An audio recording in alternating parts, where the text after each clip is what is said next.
app for that. Actually, an app given by the Founding Fathers at the Constitutional Convention. When they created the Constitution, they already knew there would need to be an app for that. I don't see any outlets there. They had iPhones. These were forward-thinking men. They really were. Why don't you explain what we mean by Okay, there's an application in the Constitution, in Article 5, where states can come together to amend the Constitution to solve the problems of the day, the structural problems that we've talked about before. Some people don't think you need that because the system just doesn't work anyway. I've voted. When I vote, it doesn't make a difference.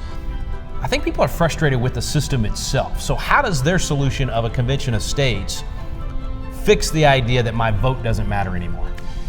Well, so I think the founders anticipated this. Again, there's an app for that. It wasn't on an iPhone or anything, but they created this system whereby we could have an influence on the structure of the federal government. One of the things we hear so often is those guys are up there forever. Like, they make millions of dollars. They spend their lives in the swamp. You look at some of the people that are there now in leadership positions, they've been there forever. Or I voted for good people and things didn't change. Yeah, and so now if we want to, and about 85% of Americans support this, we could impose term limits. In other words, you can say, whatever it is, how many years in Congress you want somebody to be able to serve. 3 terms, 4 terms, 6 years, 8 years. How long in the Senate?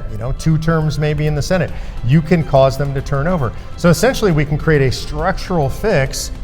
There's an app for that using a convention of states so that we can have them come into office, serve, and then go back and become regular citizens. But that's not going to happen through Congress. Many congressmen have proposed that amendments. Why would Congress ever limit themselves? These guys were thinking from the outside you limit them. You're going to have to change it from the outside, which is the Convention of States that they designed in Article 5. So there really is. There's an app for that. There's an app for that. I'm here live in Philadelphia at the Tomb of the Unknown Soldier. When you hear the phrase lives, fortunes, and sacred honor, these are the folks we should think of, those who anonymously gave their lives. Well, today you have a chance to volunteer. You need to volunteer for conventionofstates.com, the movement that's going to save the country. These folks were willing to step up and give everything. We need you to give just a little bit. Go to conventionofstates.com and volunteer today.